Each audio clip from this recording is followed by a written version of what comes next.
Chick, chick, chick, chick. Ja, so macht es natürlich Bock, wenn man hier an der Sura unterwegs ist und an der Sura versucht, auf Steinschild zu gehen und im Idealfall die Steinschild einfach so reinballern. Also, wir leiern einfach durch, können das so halb AFK machen und zack, kommt auf einmal der Biss und der Steinschild geht rein.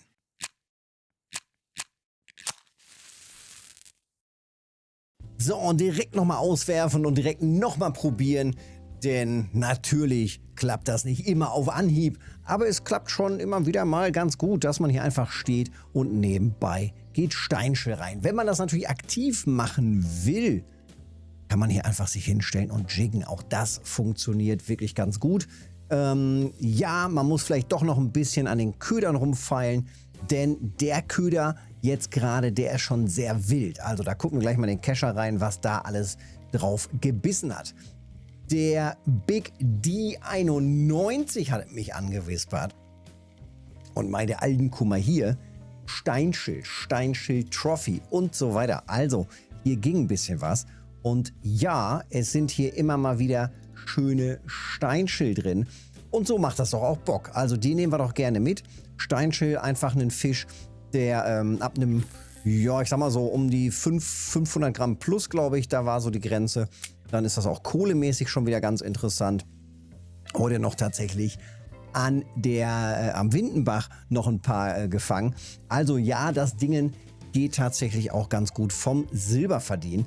Und wie gesagt, wenn man das so nebenbei machen will und einfach nur mit Autokurbeln einfach schön das Ding ja, hier durchleiert, auf Tempo 5 bin ich hier gerade unterwegs, dann ist das natürlich extrem angenehm, weil man kann eben nebenbei was anderes machen, zum Beispiel ein YouTube-Video gucken und ja, dementsprechend läuft dann zwischendurch einfach mal zack, immer mal wieder der Biss und man merkt halt sofort, ne, man hört es dann vielleicht auch direkt, sobald halt der Biss kommt, kurbelt er ja schnell und zieht dann eben dementsprechend schnell ein und ansonsten zieht er hier einfach konstant, ich bin jetzt hier gerade mit Tempo 5 unterwegs, konstant langsam ein. Ähnliches hatte ich auch schon vor Jahren mal gemacht auf Ultralight. Das war allerdings dann hier oben in der Area, ich meine einmal hier in diesem Bereich war das. Da ging das auch ganz gut und jetzt hier in der Area sind wir gerade und auch hier klappt das ganz gut mit dem Steinschild. Gerade jetzt schon viel rumprobiert, verschiedene Sachen jetzt hier ausprobiert. Flussbarsch ist natürlich reingegangen. Hier die Muscheln und so, die zählen alle nicht. Die waren hier alle vom Windenbach noch. Aber hier erster Fisch direkt, die Barsch-Trophy ist auch angenehm. Was jetzt ein bisschen eigenartig ist, wenn wir uns anschauen, Lynx Twister 3006 als Köder, also einen Jig, da geht dann hier ein Rotauge drauf oder einen Marmorkarpfen. Das ist vielleicht interessant für alle Ultralight-Angler. Vielleicht ballert ja sowas rein, aber ich denke, Ultralight-Stippe ist für Marmorkarpfen vielleicht doch noch ein bisschen interessanter. Aber vielleicht ist es ja eine Möglichkeit, dass hier sowas mal reingeht für die UL-Angler. Ja, bis hin hier zur Muschel. Auch das alles hier auf den gleichen Köder. Und den leier ich hier die ganze Zeit durch. Wenn wir das Ganze hier natürlich richtig machen, dann werfen wir einfach hier vernünftig aus. Zack, raus damit, maximal, beziehungsweise ich habe hier meist so 45% ausgeworfen und dann relativ schnell einfach hier in kleinen Steps, sozusagen in kleinen Schritten jiggen. Wir haben hier eine heftige Strömung an der Sura.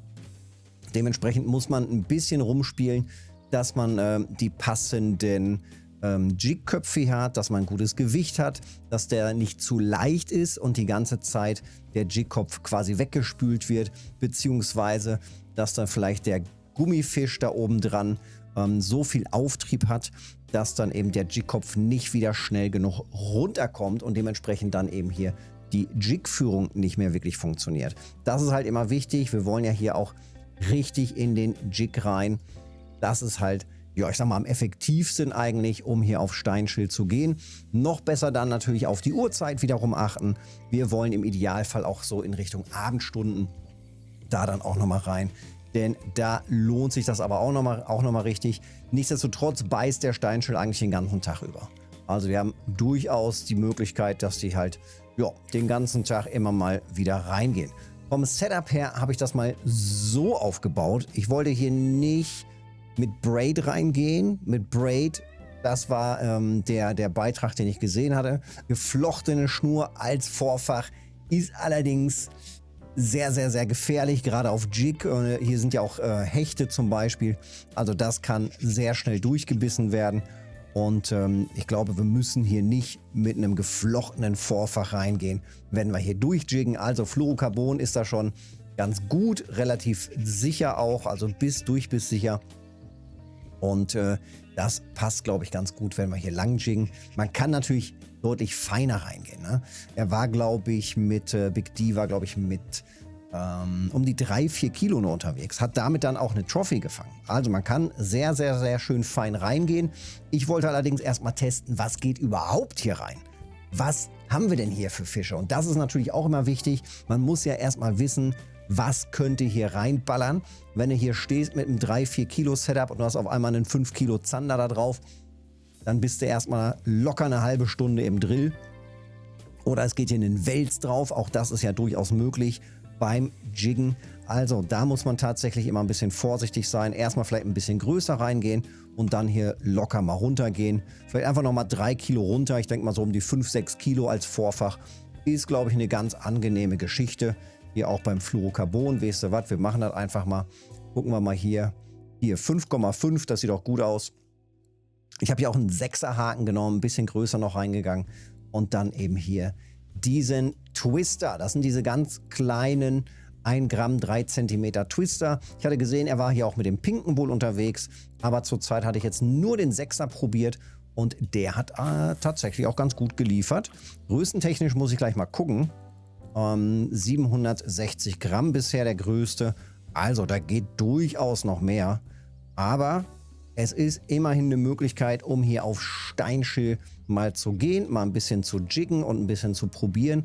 Oder, wie direkt am Anfang schon gesagt, einfach mal durchleiern. Da müsst ihr einfach auch ein bisschen mit eurer Route gucken, was habt ihr da für eine Rolle drauf, was ist das für eine Einholgeschwindigkeit. 2, 3 Würfe machen, einfach mal ein bisschen testen. Von Tempo 1 vielleicht bis Tempo 10 sogar. Also so ganz schnell würde ich da allerdings gar nicht so durchleiern, sondern das Ganze einfach relativ locker durchziehen und vielleicht ballert dann ja auch im Durchleiern bei euch auch noch hier ein schöner Steinschill rein. Ja, wenn das dann klappt, ist das eben sehr angenehm für nebenbei. So, und direkt nochmal raus. Meist so hier in diese Richtung, in diesem Bereich habe ich geworfen. Das passt immer ganz gut. Und jetzt kommen wir so langsam auch in die Abendstunden. Auch das ist natürlich richtig gut, denn dann werden die Zander aktiv und auch der Steinschill, der Wolga-Zander, den wollen wir natürlich mitnehmen. Gerne auch, wie gesagt, dann in den Abendstunden. Und dann, ja, vielleicht sogar auch noch hier die Trophy abschließen an der Sura. Das ist mit einer der wenigen Fische, wofür sich die Sura tatsächlich lohnt. Also Steinschill, Zander, Marmorkarpfen, Silberkarpfen, das sind so, würde ich sagen, die wichtigen Fische, die man hier an der Sura effektiv beangeln kann. Von daher einfach mal ran hier. Ich würde sagen, wir gucken gleich noch mal kurz in den Shop, was denn die Fische so bringen, also im Fischmarkt. Wie effektiv ist es denn wirklich? Wie viel bringt denn so ein Steinschill? Und da rasselt dann doch noch was ein. Ja, also ein ganz, ganz, ganz wilder Köder. Was da alles drauf geht, ist der Hammer. Absolut der Hammer. Was haben wir jetzt hier? Tatsächlich nochmal einen kleinen Zander in den Abendstunden. Nee, doch ein Steinschill. Siehste. 600 Gramm Steinschill. Also es geht los und bevor es jetzt gleich richtig in der Dämmerung ist, gucken wir nochmal schnell in den Fischmarkt. Und der ist ja zum Glück nicht so wirklich weit weg hier. Zack, zack, schon sind wir da. Und nach Preisen sortiert sehen wir das. Und das ist eigentlich ein wirklich guter Fisch. Also wir haben hier kleine Fische, die man wirklich schon relativ schnell in diesen super leichten Gewichten bekommt. Ab 5 Silber. Das ist top. Das ist wirklich top. Jetzt ist hier natürlich viel Testerei bei mir noch mit dabei gewesen. Von daher nehmen wir mal die eben alle zusammen. Die hier kommen eh raus. Ne, die nicht. Aber eine hier von den Muscheln kommt raus. Also es waren Muscheln mit dabei. Es waren Brassen auf den Köder. Klar, Barsch, Marmorkarpfen, Rotauge. Wilder, wilder Köder. Aber alleine hier, diese paar Steinschill schon, sind halt jetzt 105 Silber. Und das war jetzt noch nicht mal top auf Frequenz, richtig schön durchgezogen, sondern naja, so nebenbei eben auch und dann auch das Durchleiern getestet und so weiter und so weiter. Also hier kann man sich durchaus mal hinstellen, ordentlich durchziehen. Dankeschön auch nochmal an den Big D fürs Teilen vom Spot.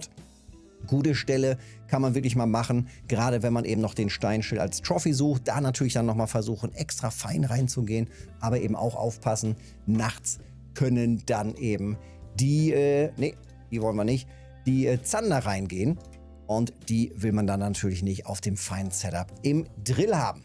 So viel dazu, wenn es dir gefallen hat, Daumen da lassen, Kanal abonnieren nicht vergessen, hilft mir mega und dann sehen wir uns im nächsten Video oder im Livestream. Bis dahin.